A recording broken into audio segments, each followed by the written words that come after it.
সকলকে জানাচ্ছি। সো আজকে যেহেতু 25শে ডিসেম্বর ক্রিসমাস, এর জন্য ক্রিসমাস স্পেশাল আমি এই ভ্লগটা বানাচ্ছি। আর এই ভ্লগ নাম্বার 1, কারণ এডিটিংয়ের সময় প্রবলেম হয়, আমি 2-এরটা একে দিয়ে দিই, 1-এরটা 2-এ দিয়ে দিই। এর জন্য আমি নাম্বারগুলো এখানে বলে দিচ্ছি। এটা নাম্বার 1। তো চলো কিচেনে সব কিছু আমাদেরকে দেখানো যাক। আর তোমাদের সকলকে হ্যান্ডশেক জানাচ্ছি মেরি ক্রিসমাসে। সো চলো দেখানো যাক। ক্রিসমাস স্পেশাল চিকেন হচ্ছে।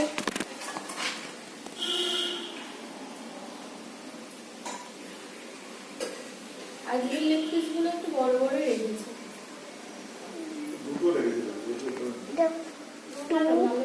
Number 2 blog. ক্রিসমাসের সব কিছু তোমাদের সঙ্গে তো শেয়ার করবই, তার সঙ্গে আজকে দুপুর থেকে কি কি করছি না করছি সবই তোমাদের বলে দেব। এটা হচ্ছে নাম্বার 3। চলো তোমাদের টাকা করে চিকেনটা দেখিয়ে দিই। প্রেশারে হচ্ছে আমার চিকেনটা, আর কড়াইয়ে হচ্ছে বড়দের চিকেনটা। এটা আমি তুলছি না এখন, তো হলে তখন দেখাবো। 5। তো দেখো এখানে আমরা এতক্ষণ ধরে এই ডেকোরেশনগুলো করছি। মানে আমি কম করেছি, মানে আমি বলতে গেলে করিনি, প্রথমে একটু করেছিলাম, আর বাকিগুলো দিভাই করেছে। এই সান্টাটার এখানে সোহাগকে শোয়ানো হবে শ্যুটের জন্য। আর এটা হচ্ছে আমার স্যান্টার আউটফিট, আমার আউটফিট। আর এখানে রেডটা হচ্ছে সোহাগের স্যান্টার আউটফিট। তো এগুলো এখন আমি রেখে দেবো সোহাগের জামার ওখানে। জামা প্যান্ট সব রয়েছে। তো চলো খেয়ে দিয়ে এসে দেখা করছি যখন শুটিং হবে।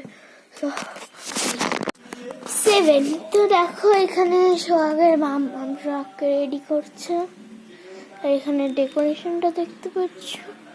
এইখানে না আসলে একটা ম্যাট পাতা হয়েছে। এই দেখো অত ক্লিয়ারলি দেখাতে হবে না। কেন সাজানোটা দেখো, অত এইভাবে দেখাতে হবে না। এই যে সোহাগকে এখন ড্রেস পরানো হচ্ছে। তো চলো চুপ না, জানি না। তো এই যে এখানে সোহাগ মাম্মা রেডি হয়ে গেছে। তো দেখছো, দেখি দেখো মাম্মা মা হাই বললো। হাই। সোহাগ শোনা এখন কি ভাবছে কে জানে। তো চলো শুটিং এর সময় কথা বলতে পারবো না, তো মাম্মাকে নিয়ে একটু শুটিং করে নিই, তারপর তোমাদের সঙ্গে দেখা করছি। শুটিং এ তো কিছু বলতে পারিনি, তাই এখনই বলে দিচ্ছি। আমাদের শুটিং ছিল 2 সান্টা সিস্টার অ্যান্ড এল্ডার সিস্টারের এরকম। গাইজ আজকে ক্রিসমাসের শুট এইটুকুই ছিল। যদি ভালো লাগে একটু like, comment, share, subscribe and অনেক অনেক অনেক শেয়ার করবে। And bye, tata, merry Christmas.